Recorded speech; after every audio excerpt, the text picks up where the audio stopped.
Esse é o nosso CNN 360, que, gente, eu começo chamando sua atenção. Muita gente resolveu pegar carona nesse discurso de que o ataque acabou deixando o governo numa situação confortável. Confortável, gente. Vamos minimizar o que aconteceu, não? Hoje, novas imagens da Câmara dos Deputados mostram a Polícia Legislativa tentando conter os vândalos no Salão Verde, e eles são atingidos, inclusive, por rojões, os policiais, enviados pelos manifestantes. Olha aí a quantidade de gente que tenta, isso aí é na frente do plenário, tá, gente? A polícia está tentando impedir que eles entrem no plenário, começam a jogar o spray de pimenta, eles afastam, mas aí passam a, direcionar rojão na direção dos policiais. Veja que o policial joga e sem agredir o manifestante, tenta tirá-lo dali, mas a turba fica mais e mais violenta. Olha isso, gente. É rojão explodindo na frente da Polícia Legislativa. Olha que loucura. Olha que loucura. Essas imagens vieram a público hoje, é da Polícia Legislativa, tá aí, ó. Aliás, Polícia Legislativa que, como eu disse para vocês, atuou sozinha. Olha que loucura, gente. Olha que loucura. Os policiais legislativos têm prestado uma série de depoimentos mostrando como era domingo, né? Tinha pouca gente para fazer a segurança no Congresso. Isso é ali ao lado, no espaço ao lado do plenário, você vê as bombas explodindo ao fundo e aqui os vândalos depredando tudo. Essa é uma maquete do Congresso Nacional que eles vão jogar no chão aí agora, da Praça dos Três Poderes, o espelho, inclusive. Que vergonha, gente, que vergonha. É isso que eles estão dizendo que deixou o governo numa situação confortável. Sério mesmo? Sério mesmo? Que os nossos políticos vão partir para esse tipo de vale-tudo retórico? Você vê aí nesse momento também, de novo, né, essa tentativa de invasão do plenário que ocorreu, tá? Que ocorreu. O plenário foi invadido, mas esse é o espaço que aquele deputado do PL do Mato Grosso disse que nada de grave tinha acontecido. Você vai ver agora, esse é o gabinete da liderança do PT. Olha aí, ó, você tá vendo a estrela lá no fundo?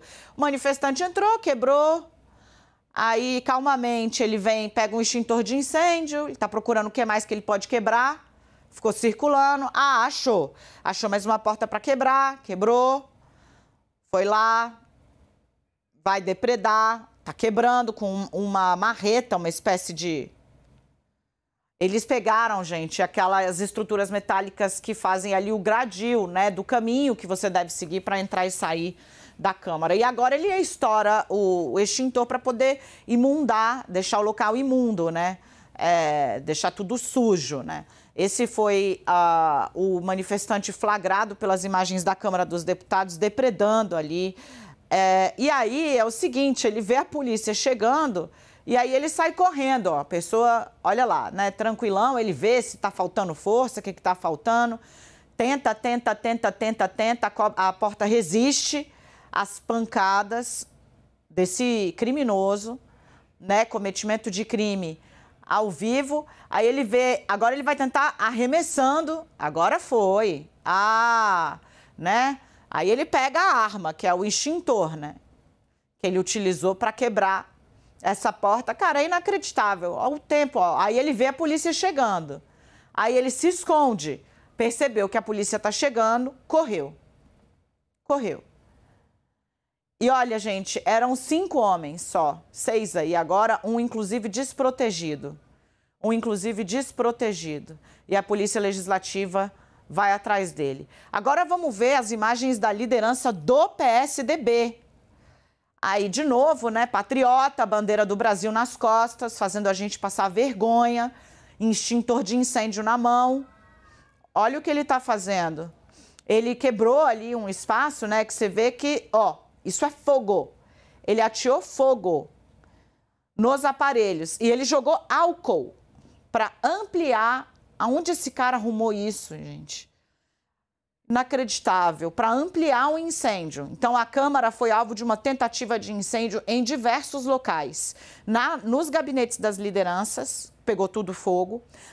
No Salão Verde teve também tentativa de incêndio.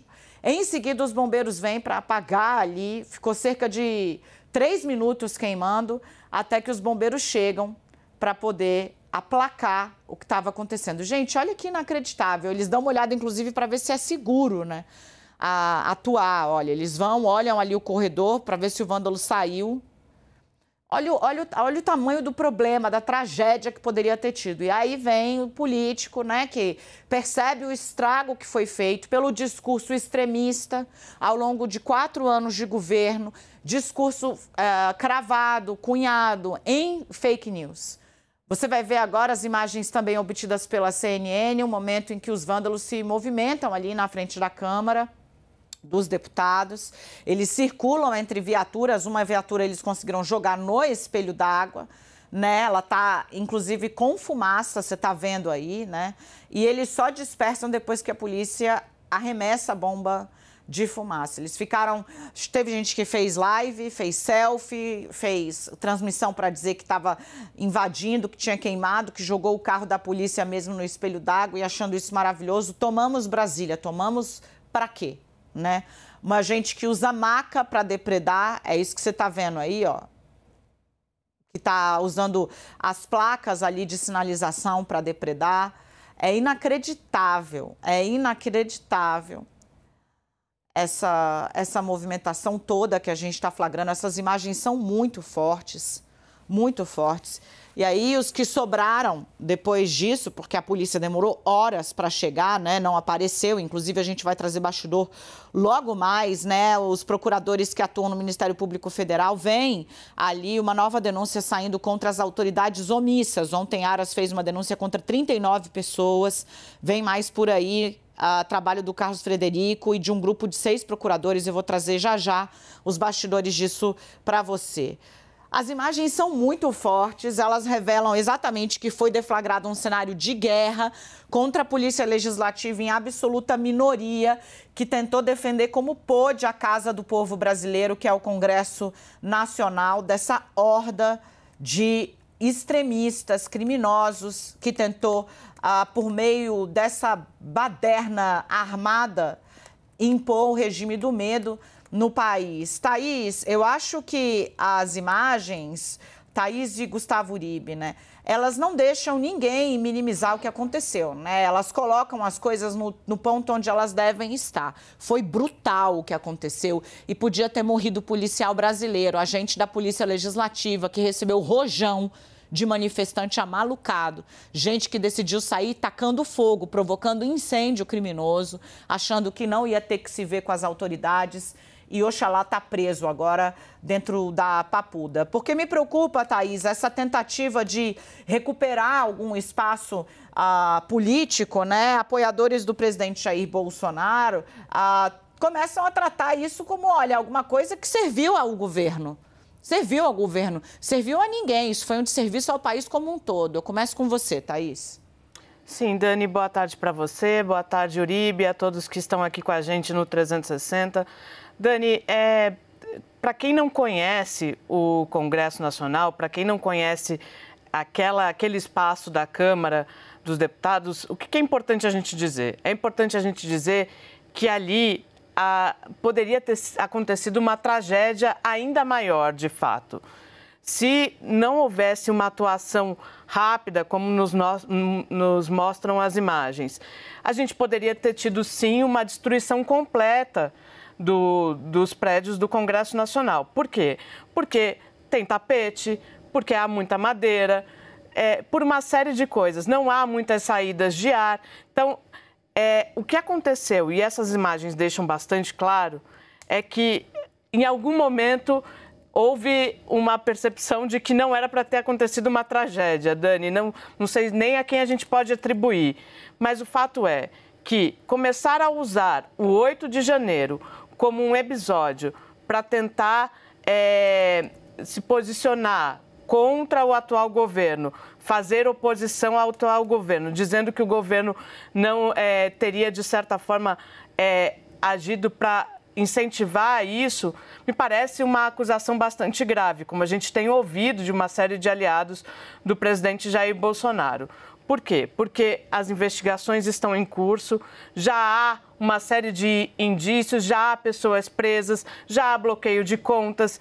E aí, Dani, por mais que a gente fale, por mais que a gente diga todos os dias, as imagens elas são muito claras e evidentes. Trazer essas imagens, elas jogam ainda mais luz sobre aquele 8 de janeiro, como ele foi trágico, como ele foi... eu não tenho nem palavras, Dani, assim, para a gente que vai para o Congresso quase que todo dia, para a gente que vai para o Planalto todo dia, para o Supremo todo dia, essas imagens, elas são muito chocantes. Gente, a gente está recebendo agora imagens que mostram, que dão esperança, que acalentam e que mostram o trabalho valoroso de quem está reconstruindo o nosso patrimônio. Essas imagens estão chegando agora para a gente, ao vivo, trazendo aí as vidraças que vão substituir tudo o que foi destruído por essa horda de extremistas na Praça dos Três Poderes. Esse aí é o Palácio do Planalto, salvo engano. Você está vendo a chegada das vidraças que vão substituir as que foram destruídas por essa horda de extremistas. Uribe, mais cedo eu vi que você trouxe informação sobre um painel que a gente vai ver no momento em que ele é alvo aí. Se você conseguir, Edu, é a segunda leva de imagens, aquela em que você vê um homem destroçando uma mesa central que tem uma réplica do Congresso Nacional. O painel está ali ao fundo, né? E esse painel hoje foi retirado para passar por uma restauração. Esse painel que foi completamente alvo, né? Dessa horda, de novo, golpista e criminosa, que tentou tomar de assalto jogando rojão em policial. Justo eles, né, que dizem tão defensores das forças policiais, da segurança pública, foram para cima da polícia com rojão. Gustavo Uribe. Boa tarde, Dani. Boa tarde, Thaís. Isso é barbárie, isso não é civilização. Isso passa de todos os limites daqueles que se dizem cidadãos de bem. A gente viu as imagens, aquele é o muro escultórico de Atos Bucão. Atos Bucão é um artista plástico. Aqui em Brasília, ele nasceu no Rio de Janeiro, mas aqui em Brasília ele é um símbolo. A Dani, que é candanga, que é aqui de Brasília, conhece bem. A Thaís, que mora há anos por aqui. É um muro feito de madeira laqueada. Ele faz parte da paisagem do Salão Verde da Câmara dos Deputados, onde tem o trânsito dos parlamentares. Houve bomba sendo quebrada do lado dessa obra de arte. Foi completamente depredada, lascas de madeira arrancadas. E agora o corpo técnico e arquitetônico da Câmara dos Deputados tenta recuperá-lo. Então essas partes vão ser tiradas, levados para um centro de restauração para que voltem a ocupar o espaço que lhes é devido. A gente viu, e era possível, Dani e Thaís, que você tivesse uma explosão e um incêndio generalizado. Foi como a Thaís disse, isso aí é carpete. Carpete pega fogo rapidamente. Você poderia ter uma grande tragédia. Os policiais legislativos foram muito rápidos e foram rápidos em pequeno número na ausência da Polícia Militar do Distrito Federal. A Dani estava comigo no ar quando chegou a cavalaria da Polícia Militar, quando o Congresso Nacional já estava tomado. Chegaram muito depois. Então, se não fossem esses homens que arriscaram a vida da Polícia Legislativa do Congresso Nacional, o estrago poderia ser muito maior. E aí, Dani, cabe aqui fazer um esclarecimento também dos delírios bolsonaristas que têm ocupado as redes sociais nos últimos dias. Se falou muito daquele relógio do Baltazar Martinot. E aí tem uma imagem de um bolsonarista derrubando aquele relógio que é do século XVII, que foi entregue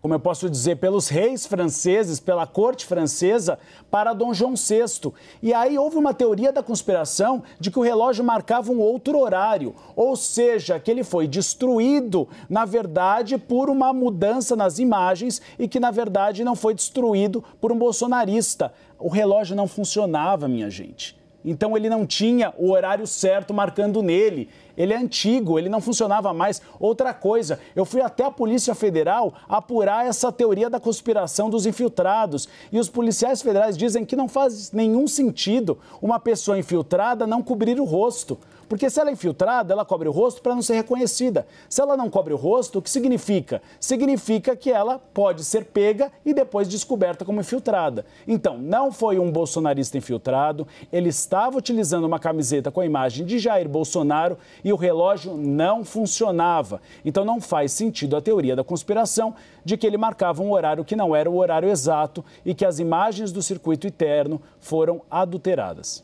Gente, eu vou voltar a pedir para o Edu encher a tela com essas imagens, você está vendo aí.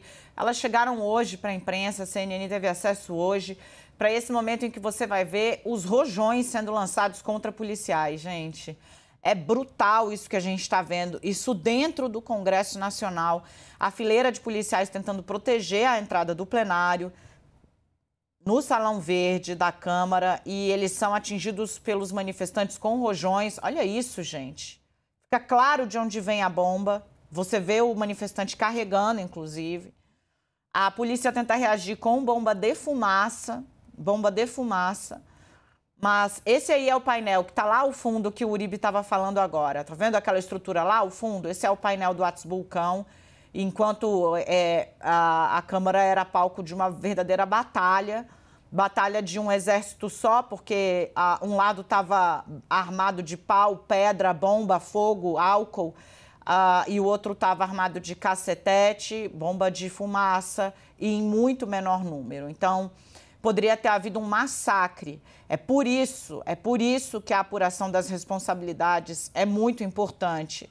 O Brasil podia estar chorando mortos agora e essas pessoas buscando responsabilidades. É importante deixar as coisas bem claras aqui para que não haja qualquer tipo de sublevação aí, de minimização dessa horda criminosa, do que foi esse movimento criminoso. O Supremo Tribunal Federal até lançou uma peça hoje muito bonita, que mostra o plenário inteiro, muito diferente do que ele está, porque ele foi inteiramente arrasado. Mas para dizer que é o seguinte, o espírito dos que defendem a Constituição não mora no mármore, não mora no couro das cadeiras, ele mora na coragem das pessoas que integram uma instituição.